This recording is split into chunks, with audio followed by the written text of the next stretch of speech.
Morning, ladies. So the words of Torah that we say today is Shibilu Nishmat Yedit Yeta Bat Elka Ruben Kohen and Moshe ben Chacha. So we'll continue over here with in the book Otzer Dinin L'Isha the Bat. We're up to the part of Nikui Bigadim, cleaning some clothing on Shabbat. Right. When it comes to wet clothing, right? He starts out saying some of this you'll hear the clothesline, especially in Israel back in the day. Right? They would use the clothesline nowadays. Most people have a dryer, but we'll see how the concept still applies to us. Begadim rituvim, right? You have wet clothing. What's the problem with wet clothing? You might end up doing schita. You move them. You're sort of, squeezing out the water and doing schita. That obviously is a problem on Shabbat. Right? And therefore, if somebody ended up doing schita on Shabbat, someone ended up taking the clothing and they were a bit wet, they dry them out by squeezing them. Are they allowed to use it on Shabbat? No. What if the person didn't realize? You have someone about Shuvah, or in general, they never learned the halachot. You walk into someone's house, they're busy, nitilat yadayim. Was a lot of people, the towel is quite wet, there's no other towels, they quickly squeeze out some water, hand you the towel. You're like, what did you just do? They're like, what's the problem? You're like, I do that on Shabbat. They're like, oh, really? I had no idea. Are you now able to use the towel?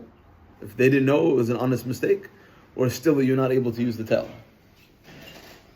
Still not able to. Not able to, right? Im lo yada sha'asur, v'shochtam b'shogeg, after they're dry, because the person didn't realize, technically it would be allowed to use on Shabbat. Right? Better not to if there's other ones, obviously, but if the person really had no idea, then it wouldn't necessarily be a problem. Nowadays, you probably get quite often, if somebody has a cleaner, the cleaner just doesn't really get asked. They just do, hopefully, the good ones. Right? They just do. Now, that comes with pros and cons, because sometimes they do and you weren't so happy, or maybe it's just my house, I don't know. But, right, they do. And they dried it. They put it in the dryer. They come down and they give you a nice, hot, fluffy, fresh towel to dry your hands on. Right? Can you use that towel? If you didn't ask her. You didn't ask her. Right? It was wet going into Shabbat. She comes back an hour later, gives you a nice dry towel. Knows that you're going to need the towels. Are you able to use that towel on Shabbat? Yeah. Right? If you didn't ask her to, I think it's similar to here. It's not you didn't ask her to. Now, again, she's not supposed to be doing laundry on Shabbat. But if she didn't know, you didn't realize that's what she was doing doing her thing, then halachically, I think, b'di avad, it would be mutar, if I'm not mistaken. But do you then have to tell her? Yeah, you should tell her, by the way, this isn't allowed. My wife has the problem on Shabbat that our cleaner doesn't understand English, and they basically communicate through Google Translate. Right? So now, what are you going to do on Shabbat? Like, she just says yes to everything. Make sure you don't do this. Yes. Right? And then you go and it's done. Is it just no? You have to figure it out. My wife, when she knows, she'll write her a message, even though she's right over there, because she knows she's going to Google Translate it. Baruch Hashem for Google Translate. Right? Now, let's say you have something that's not especially wet. Right? Are you able to put it on the clothesline? You have one of those things in the backyard, it's nice weather, and you figure, why run the dryer? Electricity costs. Right? Are you able to put it out on Shabbat? Right? You have a towel, you used it Friday night, you want to put it out, it's going to be nice weather. Next day, you want to be able to use it on Shabbat. Are you able to put it, you didn't do any schita, you took the wet towel and you put it on the what's it called? Drying rack. Is that a problem to do on Shabbat? Yes. Why? You can't use something that's specifically meant for hanging. So there's different elements of marit ayin. People might come in and see it. Right? Some people like to dry their clothes in the bathtub. They put it on a hanger, right? And that way when the water drips down, it drips into the bathtub. You're not technically doing anything asur. You're just putting somewhere where it's going to naturally dry. Right? So he says, if it's wet, well, we'll just read it. If it's not wet at all, why exactly you're really drying it, right? It wouldn't be a problem to put on. He says, but better not to, because as you're saying, it's something that's sort of designated for that type of avodah and melacha that would be asur on Shabbat, and there's an element of marit ayin. He says, what if someone comes in and it was raining outside, and now their clothing's all wet? London, that happens every once in a while. or it's really hot and you're sweating, and you have this shirt that's all, sweaty. You have this jacket or coat that's all wet. Are you able to sort of hang it up to dry? You didn't do it. There's no schita. We're not talking about squeezing. You're just hanging it up to dry. Is that halachically a problem? No. Right. So again, according to what a fellow was saying, you're putting on something that's designated as a drying rack. So again, you might get into Marita, and he says over here that obviously you can't squeeze it, right? Because otherwise people are going to say you're able to do it. But if you're just hanging it up, that's fine, as long as it's not recognizable that you're trying to dry it. Meaning you can't put it on the back of the heater. You have a heater, whatever it might be. You can't put it on the heater, because what's the reason you're obviously putting it on the heater? Because you want it to dry.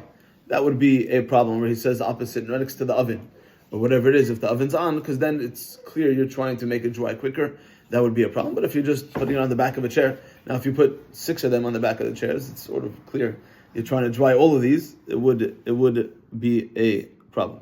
But if you want to, like, I have somewhere that's like, the towel hangs down, so it might be squashed. That's obviously, I assume, okay, because that's where you put it. That's where you put it. But if I wanted it really to dry, then could I put it on like a drying rack that's like? So we're saying if it's clear and obvious that you're trying to dry it, you shouldn't. Yeah. If it's just where it hangs, and naturally that's what towels do, then it wouldn't be a problem. Right? If you have guests that have just come in and they're dripping wet, you take their coat and you hang it, for example, on top of the coat cupboard, next to two radiators, which is the warmest point in the house. If you're trying to dry it, then it's not so simple. If that's just, there's a bunch of coats, where else are you going to put them?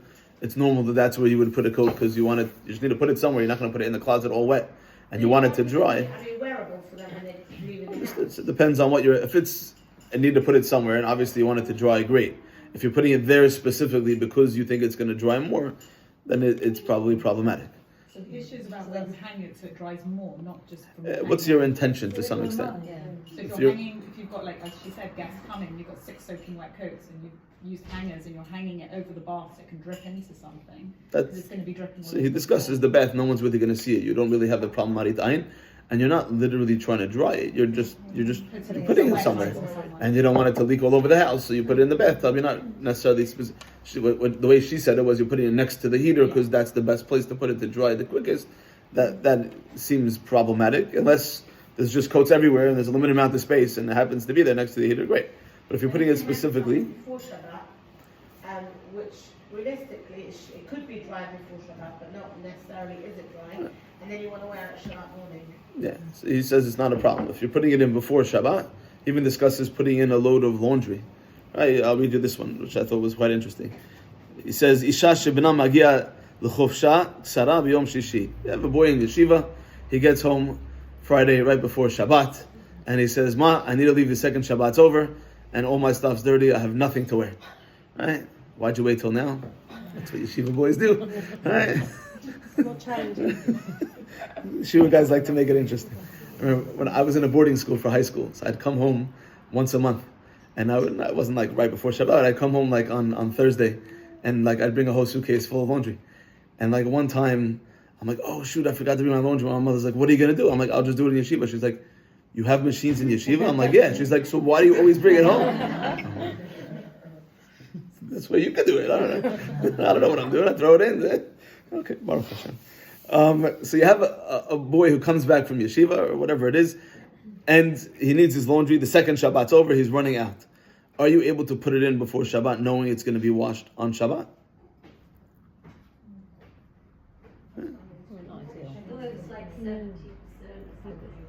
So he says, "Isha shebna magia l'chofsha ksara b'yom shishi achad tzorayim samuch l'chashecha." It's right before Shabbat. Umochrach lachzor miyad achar Shabbat. He has to run out after. Mutala latet et begadav letoch mechonat kvisa. Automatic. You can put it into an electric washing machine. Be'erev Shabbat samuch l'shkia ulafia kodem hashkia. As long as it's turned on before shkia, obviously she didn't accept Shabbat. Habegadim mechapsim me'elem b'Shabbat, and it's sort of the machine's doing it automatically. Kedat maran shulchan aruch shekablu horaot v'achenu Ashkenazim nogim kedat harama la'achmir. Says there'd be a difference between Sfaradim and Ashkenazim. Sfaradim go like the Shulchan Aruch that it would be allowed. He says Ashkenazim go like the Rama that it would be a problem. unless, even the Rama says, if there's a crazy, extraordinary circumstances that you need it, there's nothing else to wear. The guy literally has one shirt, maybe. But if it's just... Is that the same thing for the dryer? Like if you put his clothes in the dryer right before Shabbat, and you know it's running, it'll run until it's dry. So, I don't think there's a difference between the washing machine and the dryer. I don't see why there would be a difference. If you put it 2 minutes before Shabbat on the washing machine, it stays wet the whole time. I'm not saying it was a good idea. I'm just telling you what he says the halacha is. It could be he's never done a load of laundry. I have no idea. He's telling you what the halacha is. He's not going through what's the best way to do your laundry. Right? He's just saying from a halachic point of view. But again, Ashkenazim, the Ramah says you shouldn't be doing it, and the Shulchan Aruch says technically if it's happening on its own, you haven't done anything, it was before Shabbat, no one's going to know about it, therefore it's not a problem.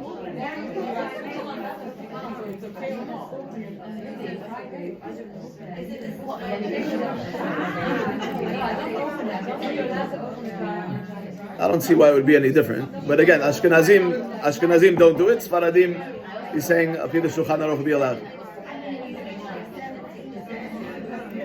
So now you're getting, even Ashkenazim say if it's basically clean, it's not really doing that much more, then if it's nearly done, there's different opinions that maybe would say it's okay. But again, Ashkenazim don't put it on right before, and Sfaradim are saying if it's happening by itself, you're not doing it, you're not going to be using it on Shabbat. You get this question when it comes to dropping off dry cleaning, or whatever it might be, right? If you drop it off a minute before Shabbat and tell them I need it, the second Shabbat's out, they're obviously doing it on Shabbat, right? So is that allowed? Not allowed? Right. So over here, even he says if you have a goy, right? Then and you say to them, oh, can you just take care of this? And they decide to put it in the dryer. They decide to put it on the back of the heater. Again, you're not doing that. Even for the Ashkenazim, I think it wouldn't be a problem. Right. He says if you have something that's normally dry clean, you have a coat that's very fancy, dry clean only, and a leather coat, right? Leather coat's not supposed to get wet. And they're wearing the leather coat. Out of nowhere, suddenly it starts raining. You come in. He said halachically, because nobody really dries their leather coat, because they don't wash their leather coat, so it wouldn't be such. It's normally only done through a dry cleaner. Halachically, it wouldn't be such a problem for you to now start drying it or put it on the drying rack, because it's not the normal way that people dry this leather coat or such a coat. If you have something that's normally dry clean, we'll get to that if we have time. The wiping and cleaning is a whole different discussion. Yeah. If like your dryer is almost finished before showers, like it's got like 15 minutes left in it, do you have to turn it off, or you can let it run until the end? It sounds like there's a difference between Sfaradim and Ashkenazim. Sfaradim would say it's not a problem. Ashkenazim, it sounds like it depends if it's mostly done, mostly dry.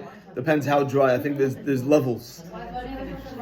Like you can hear the dryer going, like it's still. Depends on your house. Depends where the dryer is. Is the dryer in the kitchen? Is it upstairs? You get into the Marit Ayin problem. So, again, I don't think you need to switch it off. For sure, you shouldn't be wearing the clothing on Shabbat, because it was something that was done on Shabbat. But I don't think you need to switch it off necessarily, especially if it's mostly done, even according to Ashkenazim, if I'm not mistaken. Let's throw one more out there. It's a hot topic, Baruch Hashem. Yeah. I didn't realize people would get so excited.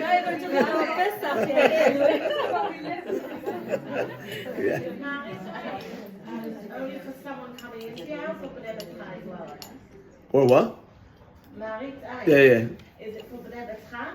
I don't see why not. Someone coming in from the outside into your house? Probably both. If you have little kids that are just not paying attention, if you have older kids that are 13, 14, 15, 12, they're going to say, oh yeah, mommy, she always did the thing on Shabbat. Right? So potentially, even at home, there's an element of, I'm sure we all think, oh, my mother used to do this, my father used to do that. Like,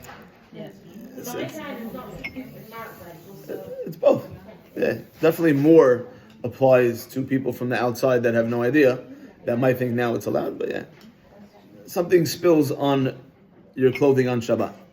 Right. What do you do?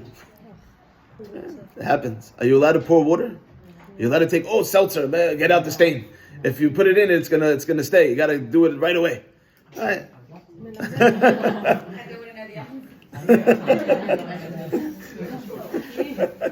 remember when I was in yeshiva, Thursday night, I used to learn with one guy, whatever it was, I don't know, 12 to 1. And we finished the Sefer, and he said to me, "You want to learn Hilchot Shabbat?" I'm like, "Oh, no way." He's like, "Why not?" I'm like, "Because then I'm going to feel guilty about all the stuff I do wrong." And he's like, "If we learn it in depth, then you'll find out all the loopholes." I'm like, "All right, let's do it." You always feel like, I don't want to know. Sometimes there's like loopholes if you... Alright, somebody spilled some water, spilled some Coca-Cola, whatever it might be. And, right, are you able to sort of try and get out the stain? What are you able to do with this clothing? Are you able to put it on the back of a chair? You want it to dry. Forget about the cleaning element. We'll get to that in a minute. You want it to dry, right? They spilled something on the shirt. You want it to dry. What do you do now? Right? So if you want to put it on the side so that it dries, again, as long as it's not near the heater or whatever it might be, and shows that you're trying to dry it, then obviously spilled and spilled. Forget about laundry. We're not talking about laundry. We're talking about something spilled. It happens, right? It says,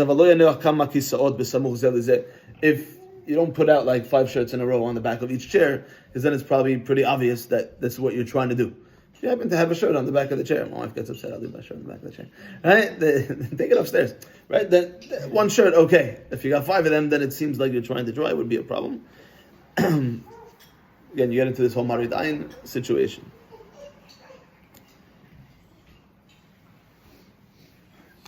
So now, let's say you spill something. Right? Your clothing gets dirty. We're talking about cleaning on Shabbat. Right? What are you able to do? Are you able to put any water? Not put any water? Seltzer? Something spilled. He says, "Hamechabes begadim b'Shabbat harehu todat malbin." Right? You're cleaning. It's whitening, and therefore asur min Torah. It's a doraita. 100%. You're not allowed to try and take out the stain on Shabbat. A lot of people don't realize this. They think, "Oh, quick, put some." It's almost instinct. Right? Something spilled, you're passing something, oh wow, all right, And even depending on how much spilled, you're taking the napkin and you're trying to dry it, and you're trying to clean it, you're trying to wipe it off. Even there, depending on what's spilled and how much spilled, you could end up getting into schita. Right? Just something spills on the table. What's our natural instinct? You take a bunch of napkins and you put it down. Is that halachically a problem? Right? So again, if you're wiping it, chances are you're going to come to schita, depending on how much spilled. If a lot spilled and you're trying to take it all off the table, chances are you're going to end up squeezing the napkins with water in it. So he says you put it down as much as you can, lay it out, and that way you leave it a little bit. Now again, you need to pick it up. You try and not do any schita. You have to pick it up very carefully as much as possible. Sometimes it drips even as you're picking it up. But you have to be very careful when it is that this thing spills to not do schita, to not pick up all... I mean, obviously with the towel, same thing. Napkins, in a way, it's almost harder because they're more likely that when you pick them up to end up water coming out. So he says you have to be very careful when there's a spill. Something spills on someone, obviously, if it's going to get them dirty, you have to be very careful that you don't take water, you don't take seltzer, you don't take whatever it is to try and clean it. That is malbin and 100% doraita. Right? Which you know what to do. I've been to people's houses, quickly get the baby wipes. Right? So baby wipes are a little bit different because it's not exactly like putting water or seltzer, but obviously what are you trying to do with this wipe? You're trying to clean out the stain. And there is some liquid, in general, baby wipes is a whole question. Right? People get into the whole discussion, won't get into it now. Of baby wipes, depends how wet they are. There's plenty of people in Israel that'll tell you, no, you're not allowed to use wipes on Shabbat. Right? Israel, but the people tell you that it depends how much liquid it is. And I remember my Rebbe said when they brought him the wipes, and he would take the wipes, not on Shabbat, and squeeze, depending and see how much water. Certain wipes have more water than others. Right? Some people, they have like a little spray, and they have a wipe that's totally dry, or they specifically take out the wipes beforehand and sort of dry them and then use a spray because there's too much water in the wipe. Right? So depending on which wipes you use, don't start asking me, I don't know the brands, which ones are more or less, whatever it is. I think most will tell you nowadays they're not sitting there soaking wet, and therefore it's not a problem. But at the beginning, when wipes were just starting, right, there were those that were very, very wet, and you pick them up and you could squeeze it and you'd get loads of water. That would be a problem to use. Right? If you're using the wipe on Shabbat because specifically it has some liquid in there, probably be somewhat problematic. It's similar to taking a towel and wetting it a little bit and then trying to take out the stain. Right? So, we're running out of time, but won't go through. Maybe next week we'll go through more the trying to clean, when you're trying to clean, how you're trying to clean, and ways to do it. Right, scratching off stuff, dusting off stuff. These are all elements of cleaning on Shabbat. That's the word, please. I thought that we would discuss. I was reading. I have a book in my house. Thank you very much. By Rabbi Orlovsky. It's called "Everyone's Entitled to My Opinion." All right. Baruch atah Adonai v'hanu achalam shakol yavnu. And I was reading one of the chapters, and he says he got a phone call from a bunch of guys in Eretz Yisrael learning in the Mir Yeshiva. And they said, Rabbi, we want you to come. We have about 15, 20 guys. We want you to come give us a shiur on dating. And he said, why are you calling me? There's many rabbis in the Mir Yeshiva. And the guy on the phone says to him, Rabbi, if my marriage was falling apart and I was on the verge of divorce and I called you, would you help me? He said, of course. He says, so why do we have to wait? Come tell us now what it is that we're supposed to be doing and what we should be looking for and what marriage should be like. And we'll take it from there. He says, okay. Shows up, 15, 20 boys around the table. And he says to them, okay, so you're going to start dating, you want to get married. Why? Why do you want to get married? And one boy, you could tell he was ready for this, he says, because we're here to give. Nice, good answer. And the rabbi said to him, that's very nice. You can give to your roommate in the mir. You can volunteer for a gift. If you're here to give, why do you need to get married? And one guy says, well, we have a mitzvah, a pru'ervu. Women don't necessarily have the mitzvah to have children. I think we've discussed in the past. How come it's a mitzvah for men and not for women? Anybody? Maybe we didn't discuss. Right, once Chava gets cursed with birth pain and labor pain, Hashem will never give us a mitzvah that's painful. So for men, it's not painful. Maybe I told you, somebody I know just had a kid last week. I said to him, how was he? It was a long labor. I said, I remember hearing a story. You're not going to like this one. I remember hearing a story. This guy, his wife's in labor, 2 hours, 4 hours, 6 hours, screaming. He can't deal with it. He goes out, he buys some food, buys some cigars. He goes back again, 12 hours. I can't be in this room. He's sitting outside, 14 hours, 18 hours, 20 hours, 24 hours. The nurse comes out and says, Mazal Tov, congratulations, you had a little girl. He goes, oh, thank God. I wouldn't want my child to just go through what I went through. No, don't say it's not a mitzvah, but it's an amazing mitzvah. But it's not a chiyuv. There's no chiyuv. I'm not saying it's not a mitzvah. There's no chiyuv of mitzvah or pru'ervu on women because it's going to be painful. So it's and a Hashem, mitzvah for us as well? It's a mitzvah to have the child, but Hashem can't command you and say you need to have a child. But once you do it, no. He has a response. He has a requirement. He has 100%. He has a requirement. You don't have the requirement. Once you do it, it's a mitzvah. But Hashem won't command you to do something that's going to be painful. Right. So one guy said, "Oh, we need to get married because we need to have kids." He says, "Okay, so why do you need a whole shidduch resume and a CV? You don't even need to go out. You just need to do some DNA testing. Hopefully, this person will be able to do their best to have children, and so, save a lot of headache and hassle, shadchanim, right?" And everyone's giving different answers, and no one's getting the right answers, right?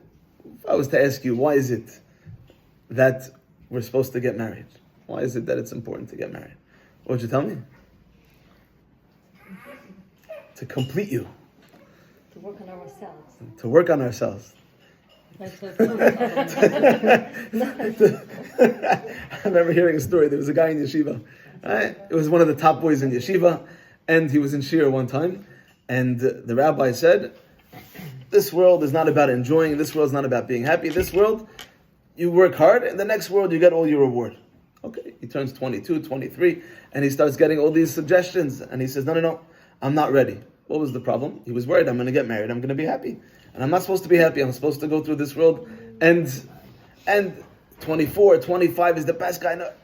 One time he's in shiur, and the Gemara tells a story about this one person, big tzaddik. Whatever he would ask his wife, she did the opposite. She said, I want chicken soup. He would say to her, can I get some chicken soup? She'd give him some vegetable soup. He would say vegetable soup, she gave him chicken soup. Whatever it was, she made him. So one time he says to his son, do me a favor, ask mommy for some vegetable soup. The kid knows that his mother always does the opposite. He says, Dad wants some chicken soup. She says, oh, okay, I'm going to make a vegetable soup. The son brings the vegetable soup. Here's the soup you requested. He says, what'd you ask mom? He says, well, I knew she would switch it, so I asked the opposite. He says, it's enough your mother gives me you amazing children and protects me from sin. Everything else, and the Gemara says over there, some people, they go through Gehenna in this world, That way, in the next world, Gan Eden. Right? The guy calls up the Shad Chanit. He says, I'm ready to get married. She says, amazing. I have so many amazing girls. He goes, no, the ones that nobody else wants. I got some of those too. Because the guy knows I'm going to get married. I'm going to get the worst girl. And then, I'm going to have Gehenna in this world, only Gan Eden. And she sets him up with the girl, and the girl is obnoxious and rude and self-centered. And he thinks, I can do worse. And he's going out, find this one girl, the most narcissistic, egotistical person you ever met. Right? She screamed at the waiter, she screamed at the chef. And he says, this is the girl for me. Right? They go on a few more dates, he proposes, and they go, she went through 10 different caterers, 27 different photographers, 15 different venues, and each time everyone's looking at him and he's just smiling. And he's thinking, it's going to be me and Moshe Rabbeinu. Like this. Unbelievable, right? Long story short, he gets married, and the first day, he comes downstairs, there's a breakfast like fella puts out. And she's being so nice, he thinks, maybe, first day, second day, third day. After a week, 2 weeks, he doesn't understand what's going on. And after a month, he says to her, when we were dating and we were engaged, you were so opinionated and you really let everyone know what you thought. How come you're not being yourself? She goes, what? And let you get Gan Eden? Never. So she's telling us, why should you get married? Because you need to work on yourself. Pick a husband who's going to be terrible, and that really makes you work on yourself, right? Why is it we're meant to get married? Agreed, it's not good, but that's so. Have a relationship. Just have a roommate. You're emulating a relationship with Hashem. You're emulating your relationship with What a Hashem. relationship is. So that you To know, to continue generations. So it's not even. It doesn't matter who you marry, as long as you have kids, you've done your job. You know what I mean? And once you get married and you have, after 45, 50, everyone should just get divorced. You've had your kids, you're done, right? So, and it's interesting because when a chatan and kala get married, that week in shul there's no tachanun, right? People always like, you're a chassan. Oh, Monday, Thursday, make sure you come. Right? Especially Monday, Thursday. Love to have you. But why is that there's no tachanun during the week of Sheva Brachot? What's so special that this guy got married? So, you look at this week's parasha. This week's parasha is all about building the Mishkan, building the Beit HaMikdash to some extent. And Hakadosh Baruch Hu says, "Va'asu li mikdash v'shachanti betocham." What is the whole idea of marriage? What are we meant to be doing? The idea of marriage is every person is building a little Beit HaMikdash. Every single home is meant to be a Mishkan. It's meant to be a place of holiness. That's why it is when the Chatan and Kala get married, another Beit HaMikdash was built. When Shlomo Melech builds the Beit HaMikdash, 2 weeks, nothing, partying, euphoria. It's a special time when a Chatan and Kala get married, because there's another Beit HaMikdash that's being built in the world for the Jewish people. Our homes are meant to be, our marriage is meant to be a Mishkan. And the question is that the case? And how do we make sure that we do that our homes are a Mishkan, that our homes are like a little Beit HaMikdash? What is it that we're meant to be doing? I remember during COVID, one of the governors of one of the schools, doesn't matter which school, you might figure it out, he said to me, he says, I got loads of phone calls during COVID. I don't understand what's happening with your school, because I have my kids, and they're not interested in waking up. When there was school, they woke up, they went to school. But now they're not putting on tefillin, they're not interested in waking up, they're not interested in going to the Zoom classes. This boy, he's 14, 15, 16 years old. What's going on over there? What are you doing wrong? And the guy said to me, he must have got 25, 30 phone calls like that. And the governor said, each time I asked the parents one question: do you have a filter on your internet? He says, you know what every single one of those people said to me? No. He goes, so I don't understand why you called me. What do you want from me? Who knows what your son's sitting there at home, watching, doing, till late at night. It's my fault he's not interested in learning. If we want our home to be a Mishkan, there's certain things that we need to prioritize. First and foremost, in the Mishkan, you have the menorah, and you have the aron. The menorah, rabbis tell us, kiner mitzvah, the Torah or. What is the menorah? It's a mitzvah, and it's an or. There's the mitzvot, and then in general, Torah is even more. It's pasuk. If you go to Ner, it's up on the stained glass. Ki ner mitzvah v'torah or. We might have mentioned in the past. What does that mean, ner mitzvah? One of the most common questions I get, Rabbi, I'm a good person. Isn't that enough? Isn't that enough? I have to keep Shabbat, I have to keep kosher, I'm a good person. Isn't Judaism about being a good person? Maybe because I'm American, I'm not so shy. I'll be like, well, what makes you a good person? What do you mean? You think you're a good person? Give me some examples. I give charity. I said, okay, mitzvah. I help old ladies cross the street. I said, really? Every time I try and help, they hit me away. Like, I'm not old, leave me alone, I'm good. It's just me. What mitzvah? Help the other. What else makes you a good person? Usually after charity and helping and volunteering, that's it. People don't know what makes them a good person. That's very nice. Those are mitzvot. Kiner mitzvah, the Torah or. Torah is a torch. Torah is a fireplace. Because when the winds come, if you have a candle, what happens to that candle? The wind's going to blow it out. If you have a fireplace, when I was a kid in camp, they used to do the bonfires. You had to go get the hot dog stick, and you had to find the one that people put the hot dog and shave it and then put it in the fire, that it's not going to burn. When you have a fireplace, when you have a bonfire, and it starts dying down, and then the wind comes, what happens? Does it put out the fire? No, the opposite. It engulfs it, it makes it bigger. Kiner mitzvah, we have to have mitzvot. But Torah or. The mitzvot can get blown away. I volunteer, I give, it's very nice, but to some extent, that can get blown out. Torah or, the fact that you have Torah, and that's what the staple of our home is, then suddenly, when the wind comes, it doesn't just put it out, it makes it stronger. When the winds of temptation, the winds of the Yetzer Hara, and whatever it might be, Torah is the foundation. They asked a bunch of kids, I don't know if it was Jewish kids or not, what's the number one rule you have in your house? What's the most important thing to your parents? You know what the most common answer was? No shoes on the carpet. That's what the kids thought is the most important thing to my mom, no shoes on the carpet. That's the most important thing. What about everything else? What about derech eretz? What about being honest? I would hope you ask my kids, what's derech eretz and emet? They don't. That's our house. You have to be a mensch. You have to be a mensch. I might have mentioned I was giving a parenting class, and this guy saw me a little while later. He says, Rabbi, I always quote you. I don't know, what did I say? He said, you told us parenting's not about raising good kids. And during the shiur, everyone's like, Rabbi, that's the definition of parenting. If I ask you, what does parenting mean? What would you tell me? Raise good kids. And I said, no, parenting's not about raising good kids. Parenting's about raising great adults. If your kid's 15 and they're amazing, straight A student, when they're 25, they're sitting on the couch watching Netflix, smoking all day, it's not always your fault, but a good job wasn't necessarily done. And if your kid's 14, 15, 16, and they're very challenging, but when they're 25, they're a mensch, you did your job. It's bridging the gap. It's knowing when to push, how much to put, what to put. Right? And each kid, different ages, different stages. Right? I'm sure we've mentioned, I used to always say when I gave parenting talks, I'd say the way you treat a 5-year-old, the way you treat an 8-year-old is pretty much the same. The way you treat an 8-year-old, the way you treat a 10-year-old is pretty much the same. But the way you treat a 12-year-old and a 10-year-old, not the same.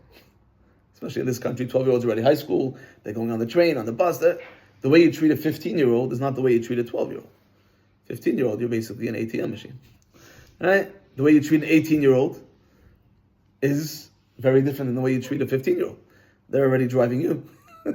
Right? I know one guy, he just got his license, and his father's like, he drove us here from St. John's Wood. He said, I was going crazy. My son, I'm like, slow down, he's going, he can barely see the window. I'm like, you know those little handles? The only reason they have them is for parents. Right? There's no other reason that they make those handles in cars. It's for when kids drive their parents. Teenagers drive parents? Hold on. Right? That's the only reason. Why else does it make... No? Does it make sense to have handles in the car? It's for parents that their kids are driving them. Right? When you're 18, your kid's driving you. 20 years old, they're ready. If you look in the Mishnah Perkei Avot, every 10 years is a new stage. When you're 30 is Koach, and when you're 40 is Binah, when you're 50 is Etzah. Every 10 years of your life, when you look at the Mishnah, when it talks about kids, it says 5 is Mikra, 10 is Mishnah, 13 is Bar Mitzvah, 15 is Gemara, 18 is Chuppah. So already the Chachamim told you, these teenage years are not like any other years. It's not every 10 years is a new stage, it's every 2 years practically is another stage, and you need to adapt. And what are we teaching our kids? Is our home a Mishkan? What's important to our kids? So this guy said to me, Right? So I said, I was speaking, they asked me to speak last year when Newer Grammar was doing a campaign. They wanted me to speak, and every school has ups and downs. And I said, if my son in his A-levels gets 3 A's, or 2 A's and a B, or an A and 2 B's, or even 3 B's, he needs to work hard. Don't get me wrong, and we want to, academically, he should do as best as possible. But when he's 25, is it going to make a difference if he got 3 A's or 3 B's? Probably not. We need to teach our kids, you need to be a mensch. You need to care. What's important? Right? But that only comes from us living that. You have to have the menorah, kiner mitzvah v'torah, or you have to have the aron. You have to have Torah as the foundation. You have to have in the Bet HaMikdash, in the Mishkan, there was korbanot, which corresponds nowadays to tefillah, to prayer. Right? Are we showing our kids that it's important that they daven? This morning, one guy, he came to learn in our Bet Midrash in BBN, and I said to him, you should know. I said, you're able to wake up earlier? He's like, I have to wake up even earlier because my wife said to me, normally I help, but now if I'm going to come learn at 6:45 in the morning, so my wife said to me, can you help make the lunches, do whatever it is before you go? So I need to wake up a few minutes earlier. I said, when we started BBN, I gave a shiur to a bunch of ladies, and I said, the success of the Bet Midrash is dependent on you ladies.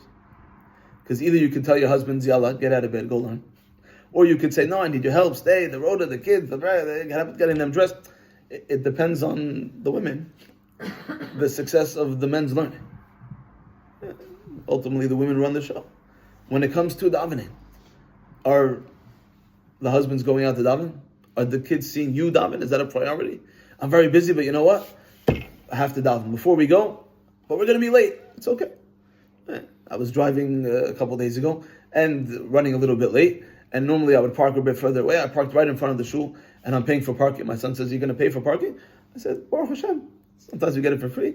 Today we're lucky enough we have to pay to be able to go daven. I don't want to be late. Teach our kids, this is a priority. Davening.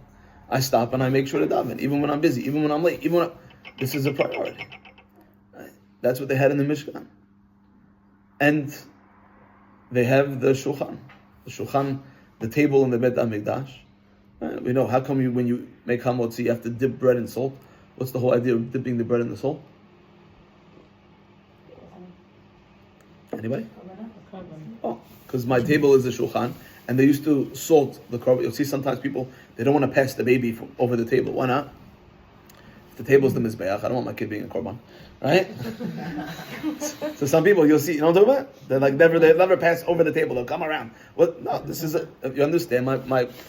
My table, my shulchan is the shulchan in the Bet HaMikdash. It's the mizbeach. It's the shulchan. I think it was Rabbeinu Bachye. He said that this is already 700 years ago. He said in his town the custom was that when somebody passed away, the wood they would use for the aron, for the cask, for the coffin, was the wood from their dining room table. Why? Why was that the wood they would use? It says because we want to teach people there's nothing you can take with you to the next world.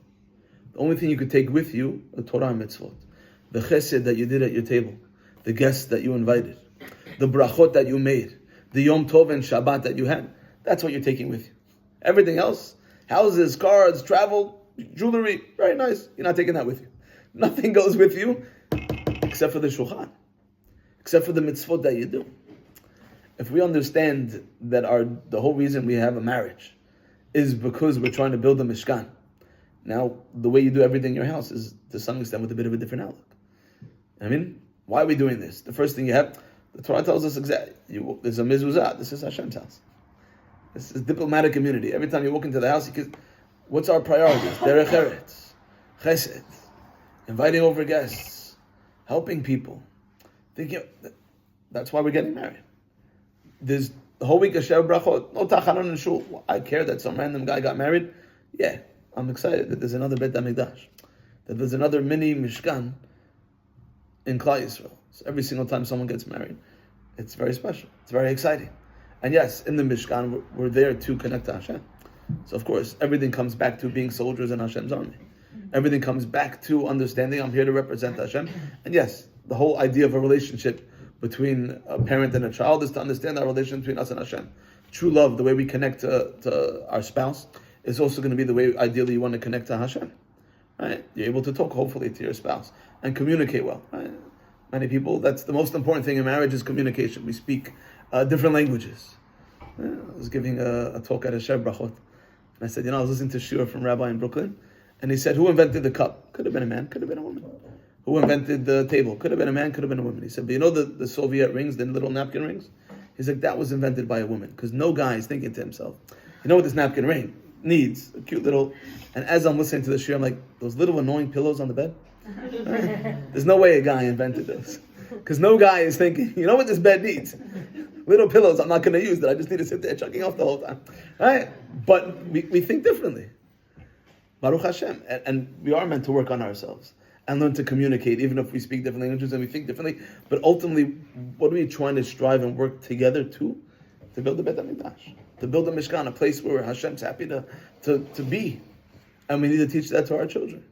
And therefore that means you have to have the foundation of Torah. And we have tefillah, we have the korbanot, and we have the aron, and we have the menorah, and we have the shulchan. We're all about doing chesed, and we're all about giving. And there's a certain amount, that means that you don't always get to do whatever you want, whenever you want, however you want. There's rules. You don't talk a certain way when you're in shul. In general, there should be you don't talk a certain way. You know? One guy yesterday, I was driving Rabbi Yitzi David, and we passed one of the shuls. I'm like, is this open yet? He's like, oh, you're not going to believe the amount of Lashon Hara I heard about this place. I'm like, all right, don't even hear. Then we were driving, the bridge, Gold is Green to Hendon. So there was a bunch of these massive, posters about that there's hostages, and some guy was at the top of the bridge cutting them down. So my colleague Rabbi Yitzi got out, and I drove and pulled over, and we were screaming at the guy to stop, and he didn't stop. He cut him down. He came down. He has all these things, and we're like, "What are you doing?" We got in the whole thing. Not for now, right? But different stories for different times. This was yesterday. No. This is I have them in the back of my car. I need to get someone to put them back up. Right? I took away from the guy. What are you doing? Is our family out there? And the guy was like, "You support Hamas?" He's like, "I'm not going to answer that question. You think it's okay to rape innocent women and kill children? I'm not going to answer that question." I'm like, "What are you doing?" He's like, "Well, I think there's an injustice happening, so I'm going to take down these signs." I'm like, "Who's paying you? Who's paying you?" I took a picture. I'm like, "This is going to go all over social media. This guy, he sympathizes with terrorists and with murderers and rapists, and he thinks it's okay to kill innocent children." I'm like, "Your picture's going to be everywhere on social media." And he was like, "That's the language they understand, so that's what you got to tell them." I'm not on social media, so I'm not going to do it. What's our home about?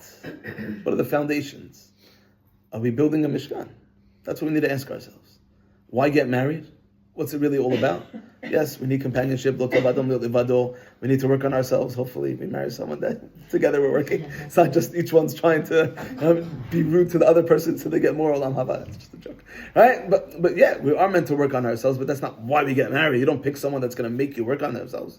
Right? I was giving a Shalom Bayit talk, and I gave a whole shiur, and this woman said to me, "Rabbi, one thing you need to tell the ladies." I said, "Yeah." She said, "You need to tell the ladies, don't try and fix your husband. Don't try and change him." I'm like, "Really?" She's like, "Yeah. My whole life, 20 years, every time, every little thing, he has to fix that and change that and stop doing this and stop doing that." She's like, "And then I decided this is who he is." It's like, and my whole marriage was a different marriage. I stopped myself getting stressed out about all these things that I sort of found annoying. I'm like, that is who he is. I'm not going to change him. He's like, and he was much happier because I stopped nagging him all the time about all these little things. He's like, our marriage became so much better when I decided I'm going to stop trying to change. If you go to Shalom Bayit talks, 80% of the time, and rightfully so, maybe even 90% of the time, it's men, you need to work on this. Right? Because the men are the ones that really need to put in more time and effort. Agree. Right? And communication, all these different things. But if you're working together on this building project called the Mishkan, called the Bet HaMikdash, and you have good communication, you're golden. The marriage is going to be an amazing marriage, and you're building a home, and the children automatically feed off of that and live lives of Torah mitzvah, because that's what they see their parents, and they see the chesed, and they see the tefillah, and they see the Torah, and that's what's important to them, so they're going to live those types of lives. But if we're busy and there's nothing wrong with, talking about clothes and jewelry and trips and travel and cars and houses, and if that's what our kids hear at the Shabbat table, and that's what we're talking about most of the time, and don't put your shoes on the floor, our kids think, right, that's what's important. That's the type of life, that's what I need to strive to be, to have the biggest car and to have the biggest house and to be able to afford to travel. And if that becomes all our, again, travel, enjoy, nice cars, houses, 1,000,000%. But our kids shouldn't think that that's it can't be, but our kids shouldn't think that's our priority, because that's what we talk about most of the time. She was wearing this, I can't believe she bought this, and she what? I went to the shiur and the Rebbetzin said this. We were able to volunteer, we were able to afford, we helped this family. Let the kids know that's what's important to us. That's what we spend our time doing. And they'll automatically, when they see you living that type of life, they're going to emulate it. And then you have a house that's a mishkan. And Hashem wants the rest of the Shekhinah in a house that there's a mishkan. But if there's tumah, and if there's impurity and fighting and screaming, probably the most famous Sheva Brachot Dvar Torah is, you have the word Ish and Isha. It's the same letters, except for man has in it a Yud, and a woman has the Hey. So when the husband and wife are together, and it's beautiful, and there's peace and harmony, you have Yud and Hey, you have Hashem. If there's fighting and screaming and balagan, Hashem's not interested in being there. Nobody wants to be there. You take out the Yud and the Hey from Ish and Isha, what are you left with? Esh. You want Hashem to be there. You have to be building a Mishkan. You have to be building a Bet HaMikdash. And everything just stems from there and it'll be amazing. But if that's not the priority, if it's everything else, and the American dream and Western society values, then sort of that's the last thing. You don't hear in Western society values prayer and connection and learning and growing. That's not, it's all about every single advert you see, the houses and the cars and the jewelry and the fashion. There's nothing wrong with that, but that's not the priority. Our kids see that, and that's what we talk about, and that's what we prioritize. That's what they're going to prioritize. We need to make sure we have a foundation of Torah and Emet, Chesed, and Be'ezrat Hashem we do that. We'll all be zochet to have true homes that are not just a house, but a home, and a Bet HaMikdash, Be'ezrat Hashem. Amen.